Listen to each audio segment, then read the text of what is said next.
Hello, everyone. My name is Harsha Kokal, and I work at IBM Research. I'm presenting the paper that the chair just described. This is joint work with Michael Katz, Kavita Srinivas, and Shireen Sorabi, also at IBM Research. So, recent release of large language model from Google, Gemini 5.1.5, said that they are pushing the boundary of planning. Uh, so large language models are already evaluating their ability for planning, and the results on planning benchmarks would soon become a standard feature in every new release. So this makes it more critical than ever to examine and define a suite of benchmarks that are, that everyone can use for evaluating planning in natural language. And there are a lot of benchmarks on evaluating mathematical reasoning, analogical reasoning, even logical deduction. But the number of benchmarks that evaluate the type of reasoning which is required for planning is surprisingly less. And the few benchmarks that exist have some limitations. They either cover only a few domains. For example, PlanBench only has 2 domains, whereas it has 8 tasks. And the benchmarks that have a high number of domains have only a few tasks. And the other limitation is that all of these have a strict prompt, which is hard-coded in their GitHub repositories, which makes it less likely to evaluate for instruction-tuned model, which are tuned with a specific format of instructions. And also the out-of-box support for these benchmarks are quite limited. Hence, we ended up proposing a benchmark of our own, which is ACPBench. It is available on GitHub for everyone to access, GitHub as well as Hugging Face dataset. We try to cover 13 domains and 7 reasoning tasks. Sorry.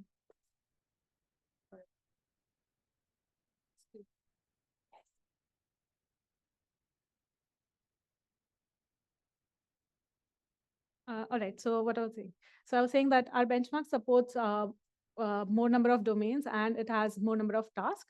More importantly, it can support any of the language models out there. We support LM evaluation harness, LLM evaluation harness package so we can actually support any open source language model that is out there on Hugging Face, or even VLLM, or even OpenAI models.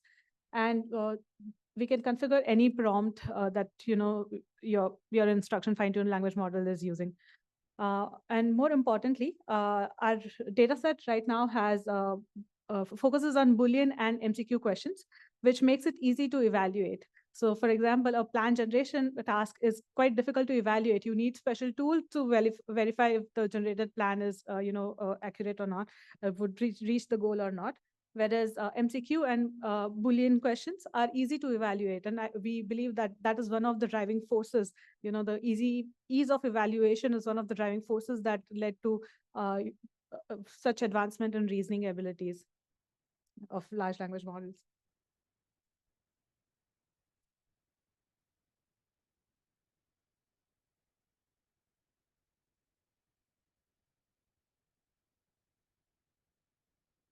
All right. So as I mentioned, ACPBench consists of 7 reasoning tasks. I don't mean for you to read all these tasks, but I want to highlight 2 non-IPC domains. One is ALFWorld, which is a embodied agent benchmark, and the other is a swap domain. This is a novel domain that we introduced because we were inspired by a few tasks that are there in Big Bench hard dataset. I'll explain that a little more, and I'll go through all the reasoning tasks next. So one of the basic requirement for efficient planning is to determine a valid action that can be, performed in a given situation. And in one of the initial papers on travel planner, where they introduced this data set, they evaluated GPT-4 Turbo, and they found that the language model failed a lot, but they did an analysis of why the model failed. And for more than 30% of the time, the model failed because it had an invalid action dead loop. And what that means is that even when the feedback was given to a language model that the action that you are recommending is invalid or not possible to perform in this situation, even then, language model kept suggesting invalid action. So this is one of the critical requirement that language models should be able to understand what is a valid versus invalid or inapplicable action. So that's why we propose this action applicability task. Here you see is a yes/no question. So the context essentially contains the domain description. This is the ferry domain where the task is to transport cars from the start location to goal location and such. We have like domain descriptions for all the 13 domains. And then we also concatenate the current state description. That is, currently the ferry is at location L1, car C2 is on board of the ferry, and then say car C6 is at location L2, and so on. So that is the state description. And given this context and the state description, the question that we are asking is for this task, for action applicability task, is whether debug the car C2 from ferry to location L1 can be performed or not in this given state description. Depending on the task, our context can contain domain description, state description, and the goal description. In this case, we don't need goal description, so we didn't add that. This is an example of a yes, no, or a Boolean question, but we also have MCQ variant of this task where we give 4 options for the actions that are 4 options for actions, and 3 of those are not applicable, and only 1 of them is applicable. The second task is progression. This task evaluates the LLM's ability to understand how the world state is changing by performing an action. So initial results in the BigBench hard data set, this is the data set that I mentioned earlier, which is a tracking shuffled object. So this data set essentially has an initial arrangement of objects. It could be, to some person or to some role, etc. And there is a sequence of stepwise swap action, pairwise swap actions. And the objective is to determine if, the final position of the object can be understood by a large language model after all the swapping sequences has been executed. We see that we saw that large language models don't really perform well in that, in this tracking shuffled objects task. So we decided to include progression here. There's a little bit of difference between how BigBench had, proposed the tracking shuffled object and how we are doing progression. The main difference being the tracking shuffled object only has a single action, which is swap. In our case, because we have like 13 domains and every domain has multiple actions, we have wide variety of actions. So the state change can be evaluated, the understanding of state change can be evaluated for a variety of different domains. Here is an example of the context is kind of similar, so you can ignore that. But here is the question in the progression domain where we are saying that will the fact ferry is empty hold after performing some action in the state. Similarly, for MCQ, we would have a question where we would have like four options for the state after performing a given action, and out of those 4 states, only one of the partial state, only one of that partial state or the fact would be true. The third task which we covered is a reachability task. This is quite important because it evaluates if a specific subgoal can be eventually reached from a given state. For example, this is a game of 24 where you are given 4 numbers and you have to do some arithmetic operation to reach the number 24. If you somehow reach this state where you only have numbers 13, 10, and 13, or am I reading it? Whatever, 10, 13, and 13. So if you reach this state, it is impossible to reach the number 24 from the state. So it is important to evaluate, that this is a dead end state. We won't be able to reach the goal from the state. To evaluate such ability of large language model, and because some of the papers recently have, proposed to use large language models to evaluate all these nodes in the tree, we added a reachability task, which essentially evaluates if it is possible to transition to a particular state from the following current state or not. That is the yes/no question, and here is an example of the Boolean question, where the query is which fact is reachable from the state, and we have a bunch of options here. Only one of them is reachable.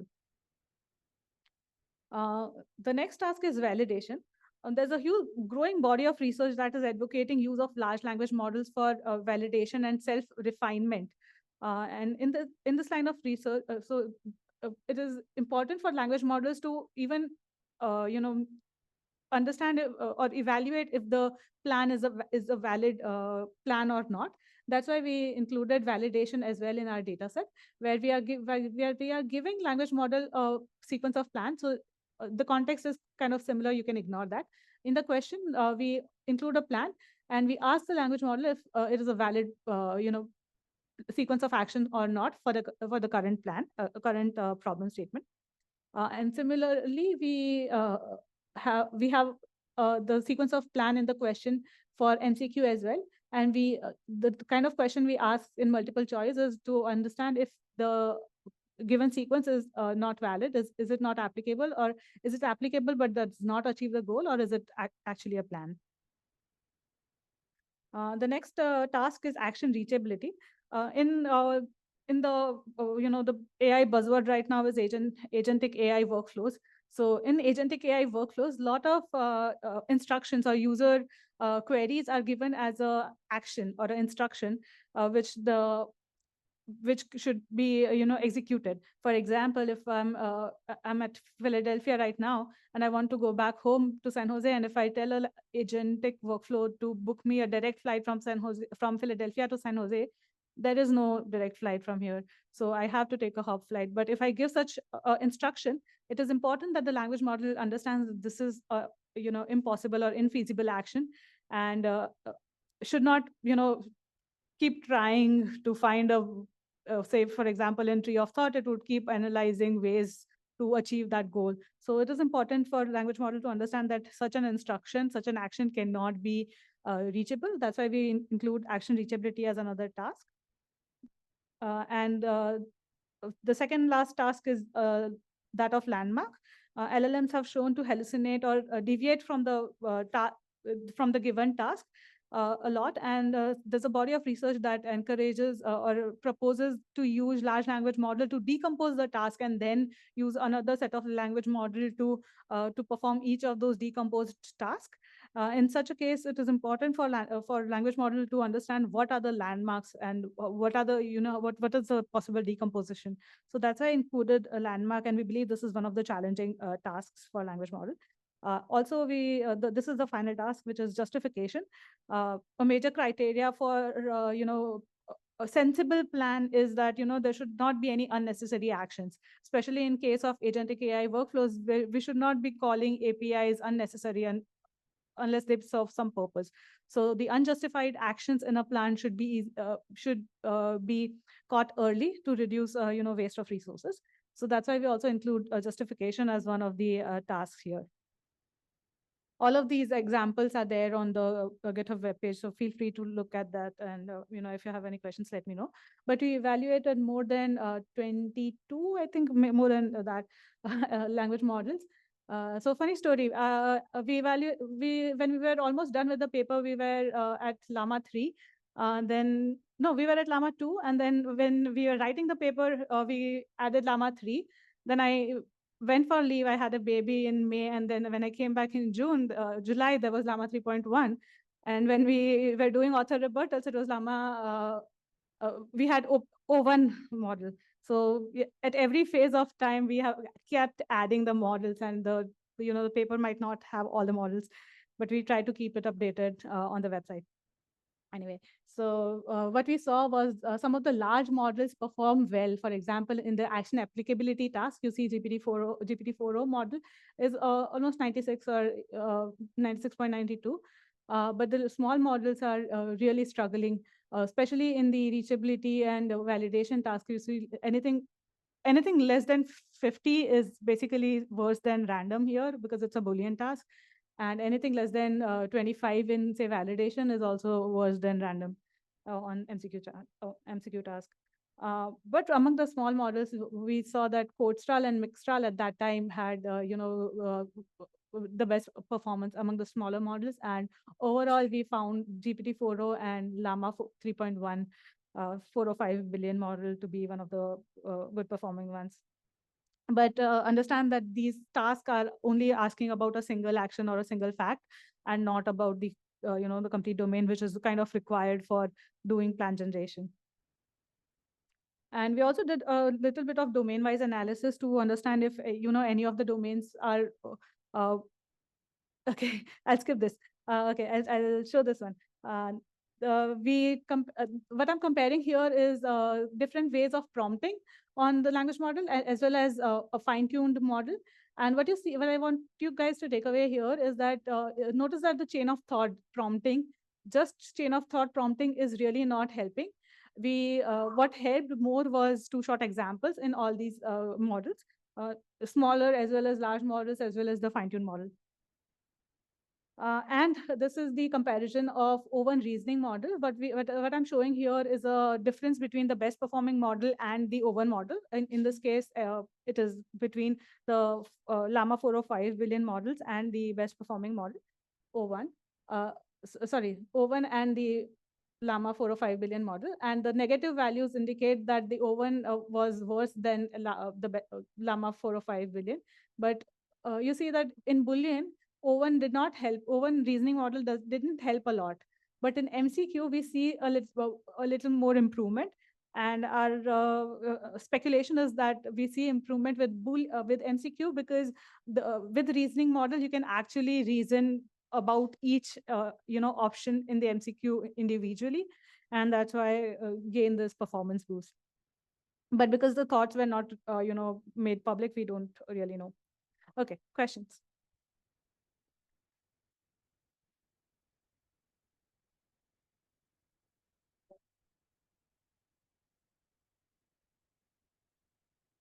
Thank you. Very interesting. So you guys are planning research, right? So you know how to specify a planning problem fully, but normal people usually don't. Yeah. So they say, oh, yes, you can do this. Oh, by the way, I forgot that precondition. Oh, yeah, it also does that, right? So have you looked at how LLMs handle these kind of missing specifications, and do they even know that the specification is incomplete and need to ask for more information? We have not looked at that in a natural language format, but in a way, we have looked at it from the way of, in one of the papers, James is the first author, he's sitting in the last row there, where we convert natural language to PDDL, and there we have looked at refinements as well.